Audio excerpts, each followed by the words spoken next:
how much time we complain about AI versus how much time we utilize AI. Why don't we stop trying to balance and just use it to everybody's advantage? If the information is there,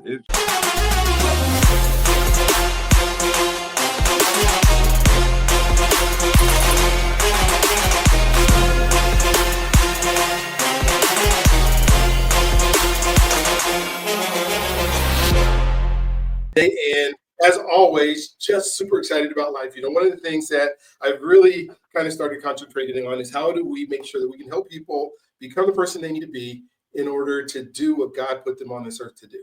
And that means most people are living in purpose. They're living in what they believe is the best avenue to make a difference in other people's lives. And so today, I have Greg Walls on today. And we were just talking before the show. And, one of my goals is always to find out is, how are others serving people? And he talked about some of the things that are in his life that are exciting to him right now. One of them is just a team that he's coaching, that he's spending time with, that he is investing into. I'm going to just call them young men for now. I mean, I know they're younger than he or I are. So, so he's investing into them. But when we start thinking about that, I mean, athletics is one thing. And I think, both him and I have been part of athletics and known how to do, athletics has been a big part of our lives. But there's so much more to coaching than just the technical portions of what you do. I'm thinking like in track and I'm a hurdle coach and, I can teach somebody how to go over hurdles and be super efficient and cut time off of them. But how do I teach them how to be a man or be a young lady? Or how do I teach them to be motivated to continue to do better in life? Those are the things and the lessons that I think sometimes are the most important lessons that we can learn. I just did a podcast this last week with my last college coach, and he gave me, he wrote down 20 tips to make coaching successful. Which was amazing. He's an Olympic coach. He's been on, had several Olympians that he worked with, and he gave us the tips. And not one of those tips was, the technical part of the sport.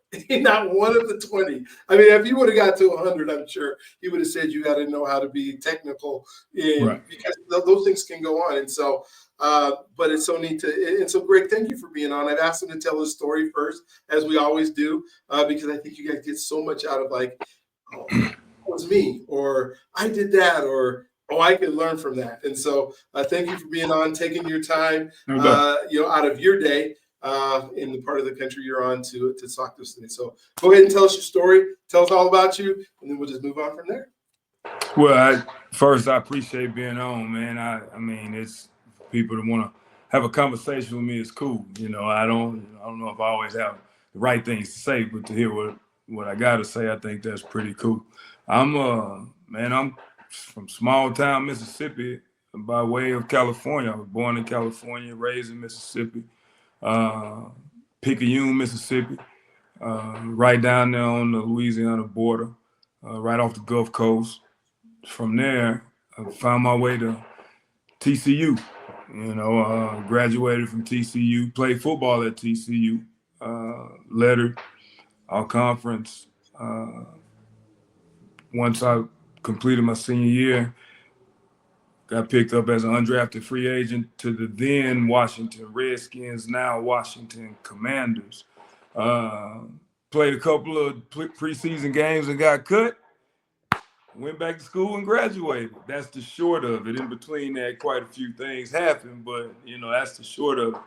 And then once I graduated, I taught school for a couple of years, and from there, I ended up a good friend of mine who I actually work with and work for now, gave me my first coaching job out of school, because I wasn't coaching whenever I was teaching. I was just teaching language arts, spelling. And then he got me out the classroom and asked me, did I want to come coach some college ball? So I started my coaching career 2 years out of college. Coached for a few years. I coached at the collegiate level for a few years, a few different places. And then from there, I was back in the DFW. And while I was coaching, I was a young coach. So while I was coaching, I was also training. I was working with athletes outside of the team that I was working on or working with. Worked with some high school athletes, worked with some adults. So I was actually doing the fitness sports performance as a young coach in young stops at a Division II school, working as a defensive assistant at a bigger school, at a Power 5 school, then going back and coaching at the collegiate level, smaller collegiate level. I had the opportunity to also train. So to make that story make sense, you know what I mean? Yeah. From there, I found myself back in the DFW, and that's where I began my training career per se. I had been training, but working with athletes, I started, and I've been doing that, man. From that time until now, my life has been sports performance or coaching as far as a career. Uh, Done training, opened up a facility, but within all of those things, it was, working as an instructor or a teacher of some sort. So I guess I'm writing a story as in its truest form, a teacher, because that's what my career has been under 4 or 5 different titles. And that's so cool. One of the things that, before I kind of talk about identity and stuff, one of the things that athletes do, and it's just been profound for me in the last, as I've been at, I guess, interviewing athletes and interviewing coaches and interviewing teachers, the amount of personal development that we're willing to do or to get better.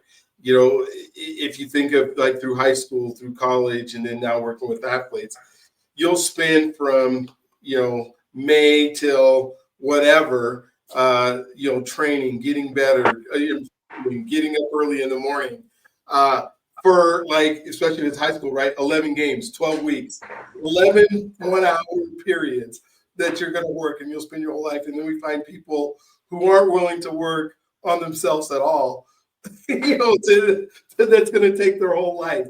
How, as you're coaching and training and you're thinking about these athletes, how has that worked out as hard as you work to be where you are, helping them understand what needs to happen in order to be great? I think athletics teaches us that, but how are you imparting that onto your athletes and your students? For the most part, it's been great. I mean, for the most part, for the most part, because you meet those kids at a common goal. Like most of the time when you're working with athletes, they volunteered to do that. It's something that they wanted to do. So it usually works out. You know what I mean? Because they're looking for that guidance. They're looking for a team. They're looking to compete, and you're in that role. So most of the time it works out. It's when you have when the kid is quote unquote uncoachable, or the coach has a hard time being able to get through to that kid. So, but most of the time it works out. It's a good deal. That is cool. I got to ask this question because we're in January 2025 as recording this, and the Washington Commanders lost yesterday. Were you sad? Not at all. Not at all. Like, so I don't have a favorite team. Now I root for the Commanders because I like the way they play, and then they, regardless of how it ended for me, they gave me a shot. They asked me to come and see. So I do root for them, but I don't really have a favorite NFL team. I just like NFL football. There we go. I love it. Let's talk about identity, because identity is such a big deal in people's lives, and especially for us as Black men. What kind of shaped who you are as from the time you were young and where you grew up in Mississippi, and and now the man that you are now, being able to and willing to give your life to others? What are some of those pivotal things or people that helped shape your identity to where you are now? It's a good question. Well, my mom and dad, first of all, tremendous people. God rest my dad's soul. My dad was an amazing dude. My dad was always there. He was a good dude to a lot of people. And then the gentleman in my community, in my rec sports, and I was shouting them out earlier today. You know, shout out to Ronald Woodson and Duck Taylor, God rest his soul, and Bob Ford and James and Roy Acker. You know, those gentlemen. My dad, Greg Walsh Sr., like those gentlemen, they shaped us. They raised us within rec sports. They took the time out of their day when they were to give back to us, and they taught us how to play the game with intensity and ferocity. You know, and they taught us a lot of things outside of us just being good and winning. Regardless of their lives, they poured into our lives. You know, Harvey Miller, I can go on and on. It's about 10 to 15 men who, women as well, but I mean men who shaped me into the man that I am, that I grew into through high school, college, and now today. And I done messed up a lot of stuff over these years. Like I done screwed it up just yesterday. You know what I'm saying? But understanding what's important and shaking a man's hand and being on time and not being last, you know, look a man in the eye, you know, stand on what you believe, don't run from certain, like these are the things they instilled in us, and nobody came to rescue us from the way they went about giving us what they gave us. So I appreciate it, I really do. And as a 45-year-old man, I can look back at it and understand, okay, that's what I picked that up from. You know, that I got it. I hear you, Roy. I didn't hear you when I was 12. I didn't. Yeah. I didn't hear you when I was 17, but Roy, I hear you today. I promise. I got it. You know, those are the men. You know, Ronald, I get why you didn't want us on your grass beating down your property value, man. I get it. But you let us because we was your kids. I get it, Ronald. I get it. I promise I do. Like they taught us how to be men. I just, you know, they did. And I, like I said,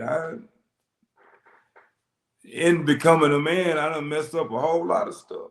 And I hadn't always been, you know, forthcoming or honest, but I know, I get it. And that's a part of the lesson that they taught me. Oh man, that's so good. One of the when you talk about your dad, which is really cool, and then being there for people, I'm sure in our culture there were probably many kids that were part of your team that were part of single parents, and it sounds like your dad was willing to take them, you know, on as well as far as helping them to become better men and better, you know, to the people that they are. Was there a time where you were proud of your dad, or you know, thinking of the things that he did in order to help that out, or what? You know, I could be wrong. He might not talk to any of them, but I kind of feel like he was there for everybody. Yeah, I've always been proud of my dad. You know, he was. I can talk about him for this entire time. Like this dude he was amazing, and he poured into us, and he disciplined us, and he treated us with respect and dignity. And the thing about him was he understood, and I didn't realize this until it was shown to me, and then I thought about it. It was shown to me by my sister, and then by other people that I had conversations with about him. He he had his own relationship with everybody. You know, so he would his foundation was the same, but his relationship was with me was not like with my younger sister. His relationship with my friends was his relationship with my friends, not a relationship through me to my friends. So like he was that kind of dude, and you don't meet people like that, especially understanding how he grew up and then how he treated people. He was a different kind of dude. So yeah, he was a lot to quite a few people in that small town. How did that translate into how you coach and how you lead and how you approach other folks that you work with? Well, I try to keep the same intensity and ferocity when I'm dealing in the fundamentals. But it helps me pay attention because they were good at paying attention. You know, we understood the game, which is why we were good at a young age. Like we weren't out there. We had ability. We were good athletes, but they taught us the fundamentals of the game. And I live in the fundamentals because I understand how important it is and the reps of fundamentals and the time you got to take. So I know that I got that from them. And then the way they went about it with passion and ferocity. I can't say things that they used to be able to say. That's the only difference. Yeah. I have to figure out a better way or a different way to word how I'm expressing what I learned. Yeah. Let me say it like that. I got to find a different way to get that same message across. Absolutely. Well, I'm thinking about that in this day and age, when you think about how you guys worked out and the things that you did, you didn't have access to the internet. You didn't have access to all the video games and stuff that these kids are playing now. So you're almost competing. You're talking about playing fundamentals, but they want to go home and get screen time. They want to go home and do stuff. How do you balance that with today's athlete or today's child?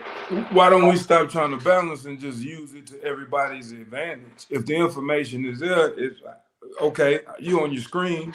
Let's figure out how to get you to watch this. Let's get you out to maximize this opportunity. You don't have to waste that screen time. It's the same with us as adults. How much time we waste on the screen versus how much time we use the screen. How much time we complain about AI versus how much time we utilize AI. So it's if you want to be good, you got maximize. How do I say this? Kids today have every opportunity to be better than us quicker than we evolved to be better than the ones before us, because they have the skill in the palm of their hand. They have the information in the palm of their hand. They don't have to search for it. A good instructor, a good teacher would take that and just point them in that direction. If a dog is gonna bite, make him bite the right things. Don't take the bite out of the dog. Point him the direction of what you need him to bite. Train a child in the way he should go. Don't take the bite out the dog. Train a child in the way he should go, and when he get old, he won't depart from it. So if I'm on my screen and you just cutting my screen off, I'm still looking at the same stuff when I'm on my screen. But if I say, hey, I got this, you can take a look at in this time, and you use that screen to do this. Now we maximizing a bunch of time, energy, and possibly money. I like that.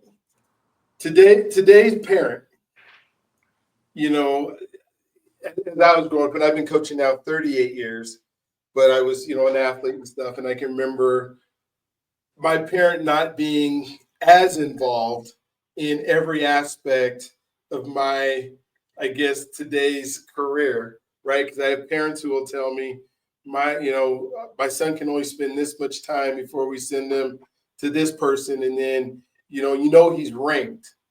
And I'm like, ranked? What especially in the basketball world, right? He's ranked. What does that mean? You see that she's like, well, he's ranked in the top 20 I'm in Denver, so in Colorado. And so he can't come and do some of the track workouts because it's going to hurt his ranking. And I'm just thinking, do I really have to spend this time dealing with mom and explain, yeah, as long as you're paying for ranking, you don't get ranked. But how do you now coach? I guess what I'm asking is, how do you coach mom and child? Because they're so, and I don't mind being parents being involved, but I think they get this misconception of their kid's ability. Transparent communication based on assessment. Like, facts over feelings. Mm-hmm. You know, I don't want you to argue with me. I don't want you to have me explain to you what it is you need to know. I want the information I give you to be what it is. And then I can help you navigate according to what is, not what we think, not what people told you. According to this, you're this height, this weight, this size. You average this amount of points a game. I've seen your highlights. We need to work on this, and this. Now, you can ball. Now here is everybody else in your position, and that like you, this is what you up against. So the numbers say this. So we work from there. I think if you evaluate in honesty, man, and these days it's not hard to do because we live in a digital world. Like I can test you, give you your test results right there, show you lines on a grid of what you need to fix. I can do all of that, and you can't argue with it because it's you. Mm-hmm. I can give you some accurate data according to accurate numbers. And then you take that and you use that to your advantage and understand the avenues that you have open that you can now discover. Because you gotta aim big. You gotta believe D1. That's where the money is. That's where the opportunity is. That's where everybody going. But the problem is somebody been lying to somebody. Yeah. Just let's take the info. Because the best ones, all they need is an opportunity. So you just give them the best avenue of opportunity, especially in today's world. You don't have to just go D1. You know, you can play more in junior college now. You can play more in upper college now. You can go from mid-major to Power 5. You can literally move up almost like a like in baseball, like a farm league. You can move around, and I think it's fantastic. So with that, understand the avenues that you have according to the data, and then let's get better. Let's get busy. Let's work on specific stuff because this is what your numbers say. You can actually do that. In youth sports, there's no need for that. Youth sports is about fundamental development based on ability. If I got a 10-year-old and my 10-year-old fast, I know a lot of fast 10-year-olds. I don't really need to know how fast he runs. I don't. If we teach him how to run when that 10-year-old is 15 years old, we don't have to teach him how to test. He already knows how to do a showcase. He already knows how to complete running in the combine because he's developed that skill over that time. He ain't just out there running. What about like, and I'm asking these questions because it comes up a lot in youth sports. Being specialized in a sport that your parent wants you to play. Like you may see a kid who doesn't have dribbling skills but could be a great DB, and you want to send him over to another sport or to work on baseball or something like that because you see potential in him. But parents just want him to be, parent. You got two parents that both 5'4". The kid's not, not gonna, do super well. If possible, I guess. But you just kind of see that. Are you able to have those conversations? I know you said transparency. That say, look, this is without a doubt. Listen. So how do I say this? I believe, I tell them every kid that's an athlete should explore athletics, like every sport. Go play lacrosse, go play anything. Just play because you're developing athletic skills. Yeah. Not now. Take that time and polish that thing that you think they can specialize in. Like just spend some extra time on that. Mm-hmm. If your kid is a quarterback, man, your kid a football player until they're a quarterback, in my opinion. And they're an athlete playing basketball, baseball, soccer, hockey. They're better in football, but the athleticism allows them to play. So when they're a junior or a sophomore, they can make a sound decision on what direction they want to go according to what the experience has told them.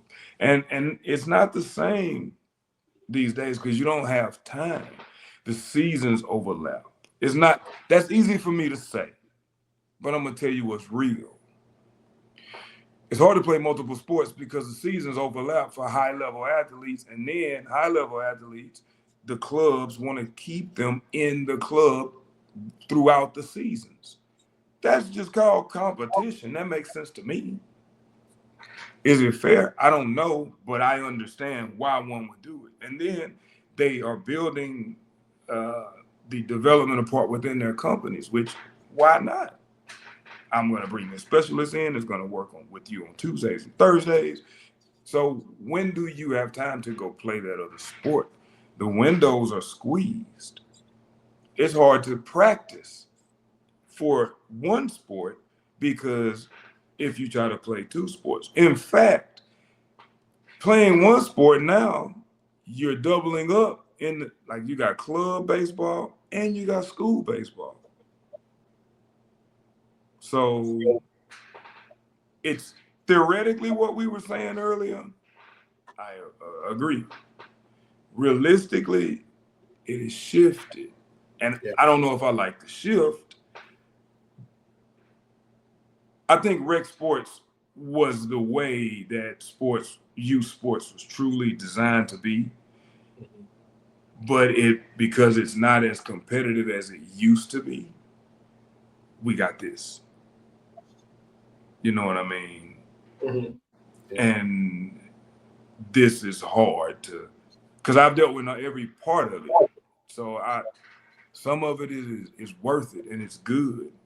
But some of it just ain't. But that's any other product in a capitalistic society. So absolutely. And that's why I wanted to ask you, because I don't know, because we have shifted and there is the opportunity for somebody, I think about, I have my grandkids and trying to do, she's got like my grandson is swimming, right? So he's swimming all year round. He's got a long course, short course, middle course. And I thought that, my kids is like, well, when does he get to learn? I mean, he's 9 years old right now. Are you going to have him in swimming? Are you planning on him getting a swimming scholarship? Is that the deal? And so he's on this trajectory, or does he I try to figure out what age or what maturity level, it doesn't necessarily have to be an age, that he's not going to get burned out on swimming because he never gets to do anything else but go to swim practice 4 or 5 days a week, all the, he goes to school, plays chess,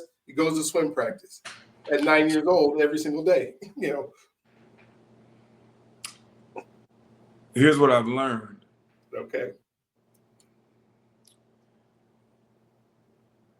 Burnout comes from the consistency of competing, not learning. If they want you to swim because you're faster than everybody else in the water and they don't ever teach you how to swim, you're going to get burned out. Mm-hmm. If they see the potential in you because you're faster than everybody in the water and they teach you the skills of becoming a great swimmer over time, you won't get burned out. Because your body won't burn it, your engine won't burn itself up. It won't get boring. How many people have ever gotten burned out? Most people are bored of a subject, but you don't get burned out on English because you got to learn letters. You got to learn sounds. You got to learn letters. You got to learn phrases.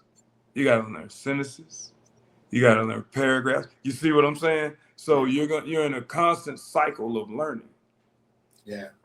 Well, that makes so much sense. But and I think about the kid who's fast in the water, but then I think of all the other parents that are there that the kid isn't fast in the water.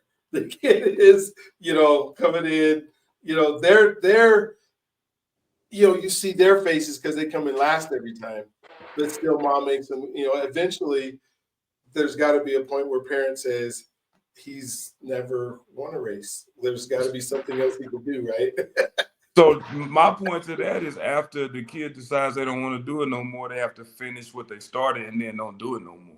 Yeah. Like, because there's so many lessons in finishing what you started. Like, nothing's worse than quitting. So, like, you in it, okay, finish it out. So you know for a fact this ain't your thing. Let's move on to the next. I think it's a lot of lessons in that. But we don't, everything's so fast, we don't take that time to learn. We experience that pain, but we won't learn that lesson. Mm-hmm. And I don't understand that. But. Yeah.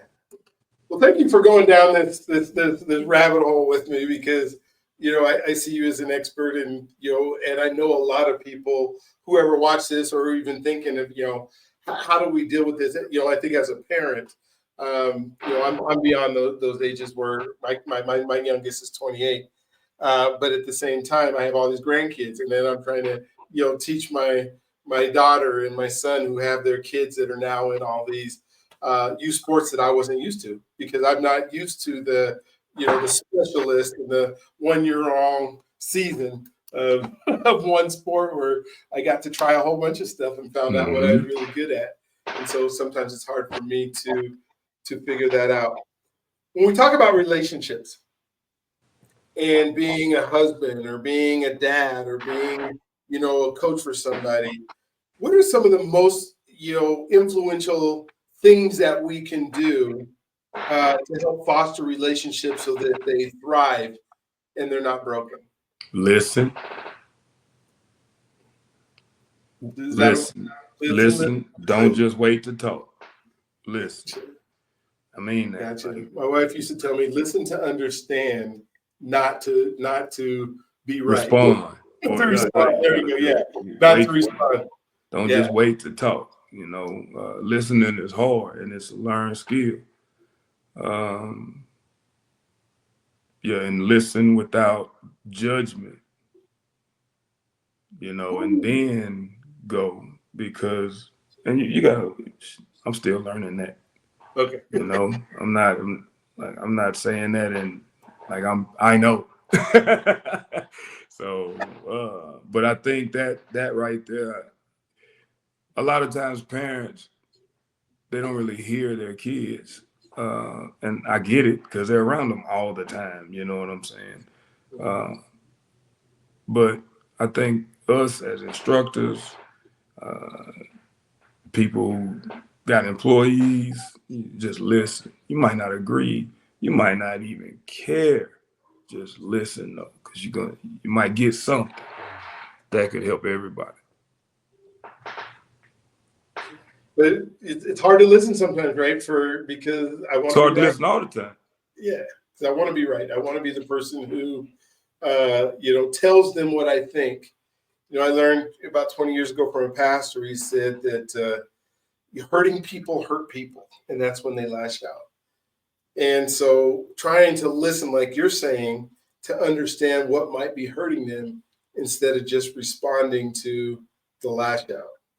Have you experienced any of those times where, man, if I just listened, this would have went a different way? No doubt about it. No doubt about it. That's how I know. Let's keep it real. Sometimes you don't want to hear that. Sometimes you ain't trying to hear that, but you need to, man. It's like, in order to be good at anything, what I'm learning, in order to be good at something, like, you have to really think about what it is you're doing. If you can only control what you can actually control. That's it. And so you got to ask yourself, what is that? Like, what is it that I can actually control? And it ain't just one or two things. Some people can control more things than others.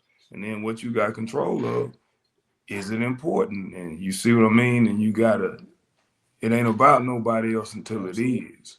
It really ain't. Like, when I'm coaching, it ain't about me.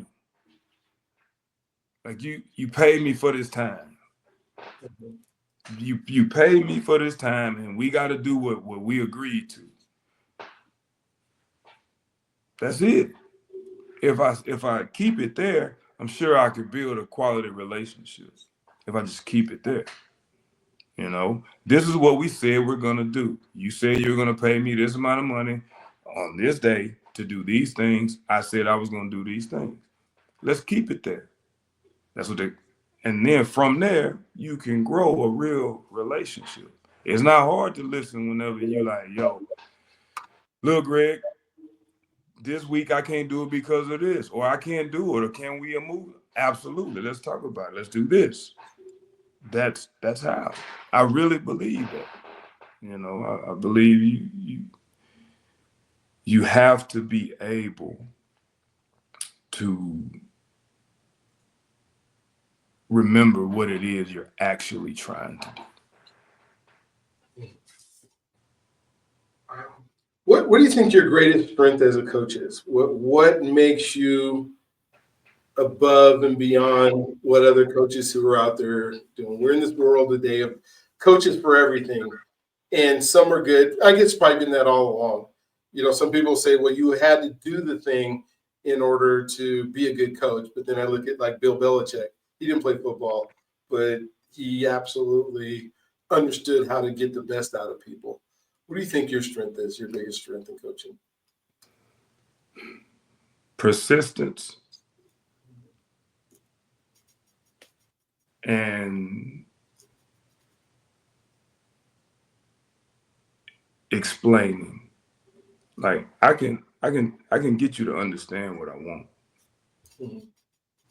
And we won't misunderstand what's necessary. I'll find the words. I'll find what I need to find to make sure that you're getting it. Whether you do it or not, that's the second part. Do you sometimes find it, one of the things, like I think of like Michael Jordan, arguably one of the best basketball players ever. I don't know if he's a great coach.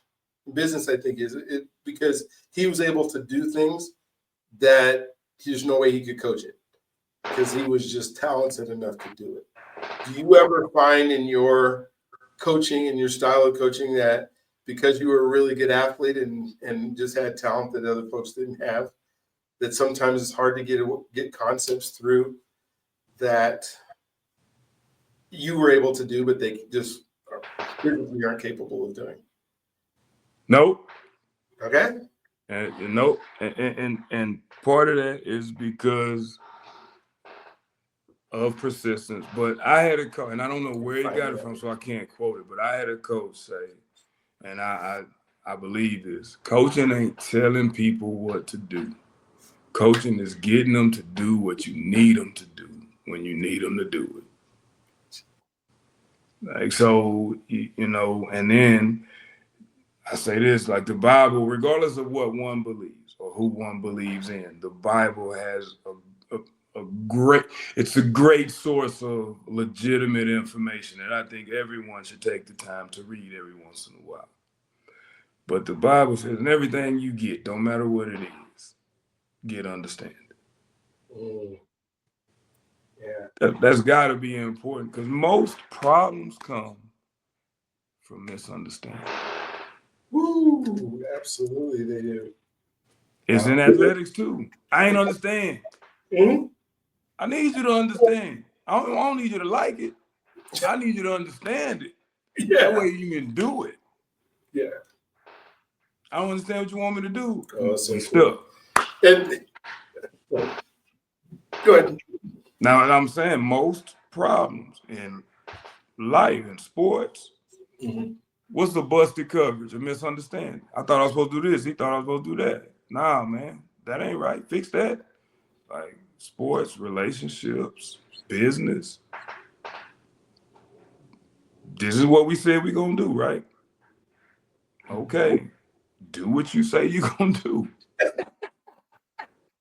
That's one of the best compliments I've ever received as a business owner. I was shout out to my man Sam Davis. He had a company called the Wicked Wine Run, and he sold it, but he had a company called the Wicked Wine Run, and I used to buy a license and go do the direct the run, direct the event. So we brought a team to a place in Oklahoma where we did it, and we had an agreement. It was our first time working together, and you know it was his spot, and we had to use his place and bring people there, but it went off just like we talked about, Mhm. just like we talked about. And he said, "You know what, Greg? I really appreciated working with you on this." He said, "I got to tell you, I'm impressed.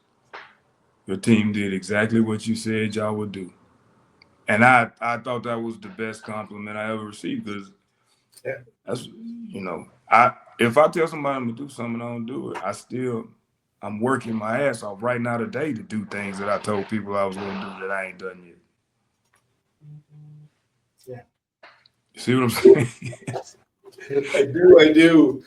You know, and here's what I want you to know, I agree with you like 99.99% of what you're saying. I'm just pulling it out because I want the people who are watching this to hear this, or these are success tips and secrets to be successful in whatever you're doing.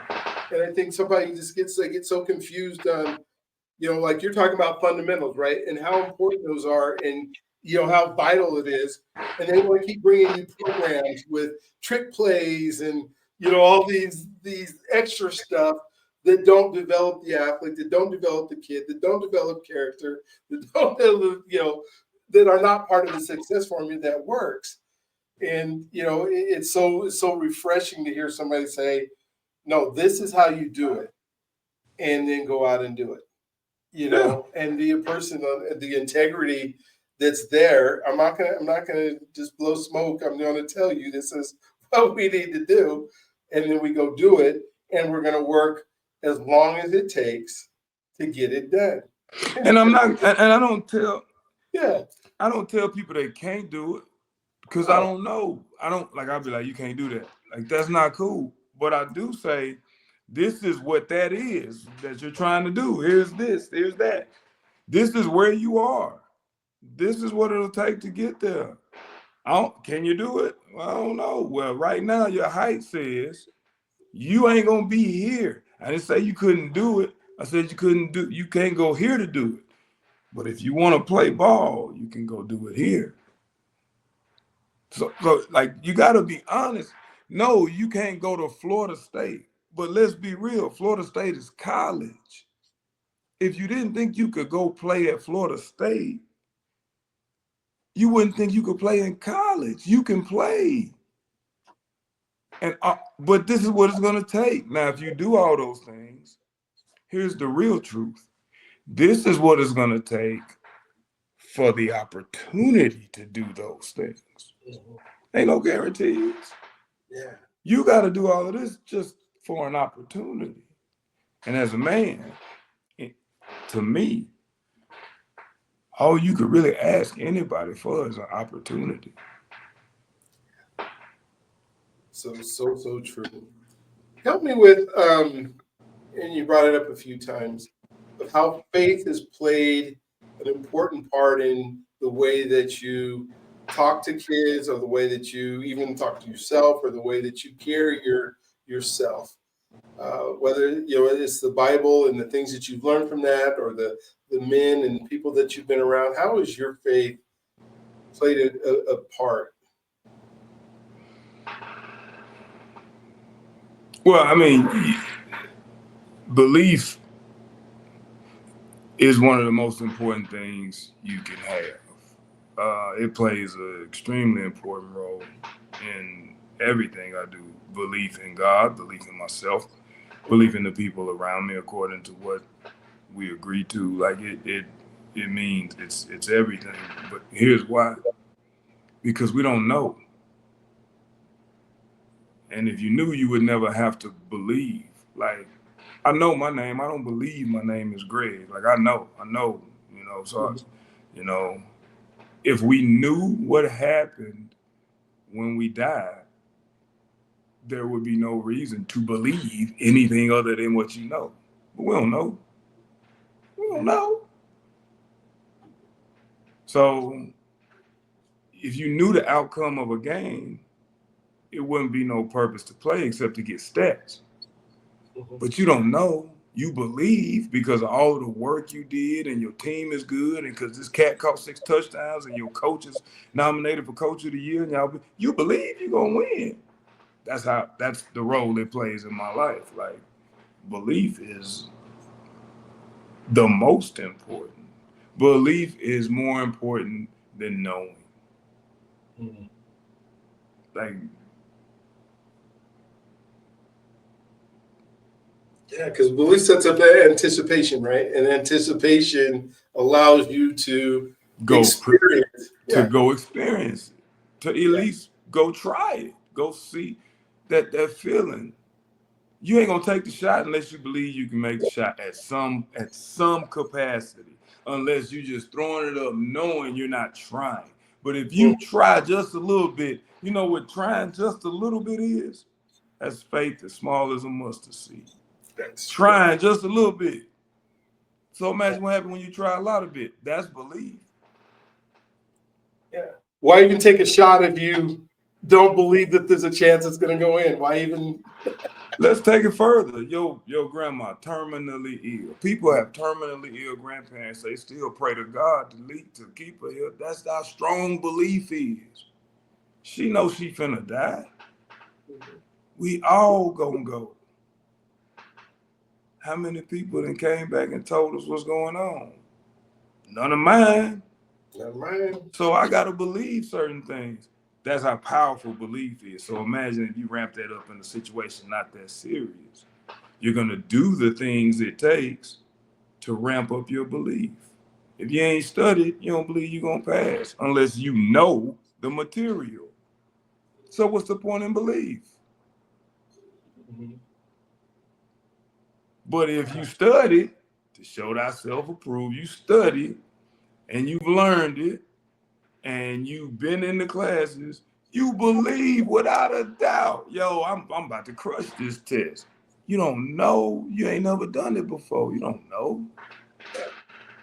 But your actions, faith without works is dead. But your actions showed you that you should have the utmost belief or faith in yourself for the ability given to you by God to succeed at this thing. That's good. Thank you for that.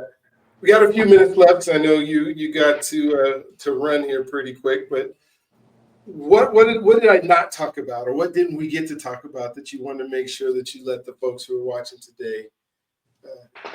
I've gotten a lesson. I got lots of notes, and I'm going to be a better coach as a result of talking to you. But what did you want everybody else to know about? I just wish we get back to competition. You know, just think about competition in its purest form. You know, not hightailing it when things get tough or switching up when you don't get to shine as soon as you want to, or, you know, not working through the adversity to see if it could actually work out for you. I think we need to get back to that because that builds mental toughness. You know, not everything is meant for you to bypass. Some things we got to go through. So, well, in order to be tough, right? In order, you think of a diamond doesn't become a diamond if it's not under pressure, if it's not under adversity, if it's not smashed together, right? We have to go through things, and I think to get through things. Yeah, and go through, right? You know, it's like the ladies that used to be at the church would say, "I'm just going through it." And like, when you don't get through it, you got to go through it to get through it. You got to get through it. Yep. Yeah. You know, 20 years later, how you doing, ma'am? Going through it. Man, you gonna get through it. Oh my gosh. Oh man, I don't know why that just reminded me of that when you said that, but that is hilarious. And so, Greg, thank you for spending the time with us today. Thank you for just making sure that you're authentic. And I think that's something that we don't see a lot of all the time is, folks that will just tell you the truth.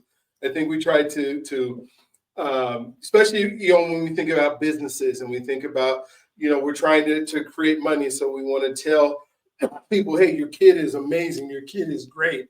Give me another, $200 or $300 so that I'll keep coaching them. And, hey, I'm going to work them through what they need to work through so they can get what they have. And so I just appreciate not only your authenticity, but your just ability to communicate a idea that makes sense and it's simple. And we don't need to complicate it. You're a language teacher and you could have used all kind of vocabulary today that, would have said, oh, that sounds really good, but I have no idea what Greg's talking about. You didn't do that. So I appreciate that you were willing to be on here today and talk about that. And so for those of you who are, watching this and say, I want more of this, go ahead and hit subscribe with notifications. But more importantly, share this with people. If you know somebody that could benefit like you did, then go ahead and send out and share it for them, because I think that's super important. Any closing thought before we end? No, man, I appreciate the time. You can find us on YouTube at Performance Experience. You can find us on Facebook at The Performance Experience, and you can find us on Instagram at Performance Experience. Just look us up, and I need to get this up as quick as we can, and then I love to talk to you. All right. Well, thank you. Thank you for your time. Hey, don't forget, my friends, are God's greatest gift. He loves you if you allow him to, and we'll look forward to talking to you at the next one. Have a great day. Appreciate you having me.